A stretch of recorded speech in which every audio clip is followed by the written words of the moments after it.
Ang ating unang tatalakayin sa araling ito ay ang kahulugan ng pagbasa. Ang unang kahulugan ng pagbasa ay sinasabi rito na ang pagbasa ay isang proseso kung saan kinukuha, kinikilala at nauunawaan ng mambabasa ang mga nakasulat na impormasyon. Ginagamit nito ang mga simbolo o titik upang maipakita at maunawaan ang wika. Ang ikalawang kahulugan ng pagbasa, binibigyan diin dito na ang pagbasa ay interaksyon sa pagitan ng mambabasa at manunulat. Ibig sabihin ang mambabasa ay nag-i-interpret o nagbibigay kahulugan sa mensaheng gustong iparating ng manunulat. Ikatlong kahulugan ng pagbasa, ayon kina Urquhart Artware, tinutukoy dito na ang pagbasa ay proseso ng pagtanggap at pagbibigay kahulugan sa impormasyon na nakasulat o nakalimbag. Ang teksto ay may nakatagong kahulugan na dapat unawain ng mambabasa gamit ang wika. Ang ikaapat na kahulugan ng pagbasa ayon kay Cody, sinasabi dito na upang lubos na maintindihan ang binabasa, kailangan gamitin ng mambabasa ang dati niyang kaalaman.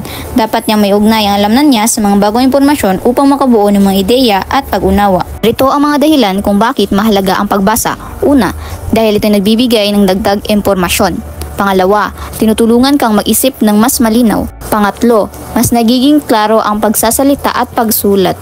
Pang-apat, nakakatulong ito sa tamang pasya araw-araw. At ang panghuli, mas dumarami ang iyong alam at mas malalim ang iyong pag-unawa. May iba't ibang teorya ng pagbasa at bawat isa ay nagpapakita kung paano naganap ang pag-unawa sa isang teksto. Narito ang apat na pinakamalaga at ang kanilang pagkakaiba. Teoryang bottom-up. Sa bottom-up, ang pagbasa ay nagsisimula sa pinakamaliit na bahagi, mga letra, tunog, salita at pangungusap, hanggang unti-unting nabubuo ang kahulugan. Parang itong ang pag-assemble ng puzzle mula sa maliliit na piraso. Ito ang halimbawa ng teoryang bottom-up. Ikalawa, ang teoryang top-down. Sa teoryang ito, ginagamit ang mambabasa ang kaniyang dating kaalaman at karanasan upang maunawaan ang teksto bago pa man basahin ng detalyado. Siya mismo ang gumawa ng prediksyon at nagbibigay ng kahulugan, kaya't ang pag-unawa ay nagsisimula sa isip at bumababa patungo sa teksto. Halimbawa ng teoryang top-down ay itong sitwasyon. Nakita ni Carlo ang pamagat na polusyon sa lungsod.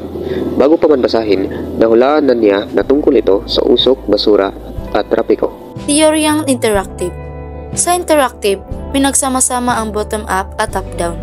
Gumagamit ang mambabasa ng impormasyon mula sa teksto at ng sariling karanasan para makuha ang pinakamalinaw na kahulugan.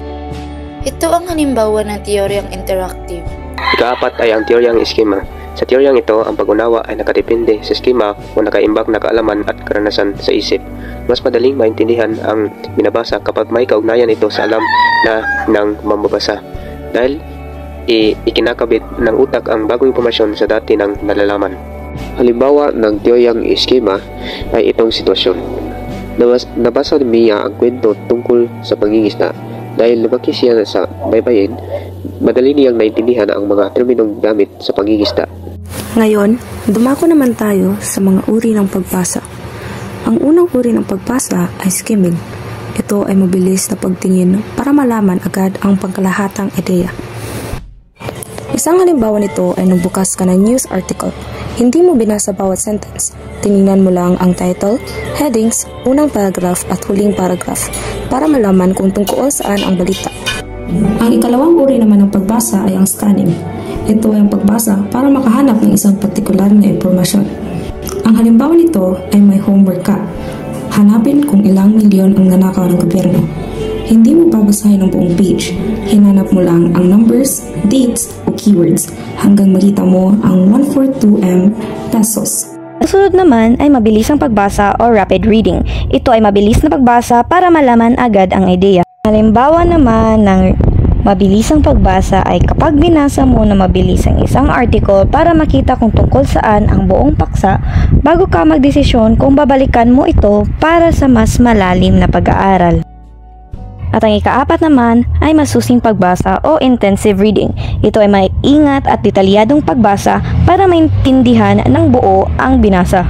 Ang halimbawa naman nito ay habang nag-aaral ka ng isang lesson, binasa mo ng mabagal ang bawat pangungusap upang maunawaan ang mga termino, proseso at kahulugan ng mahalaga sa aralin.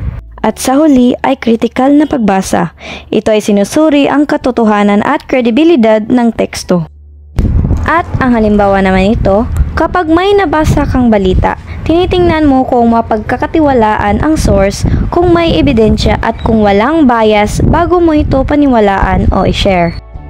Hiwaga ng karunungan na matutuklasan kung ang pagbasa ay pahalagahan.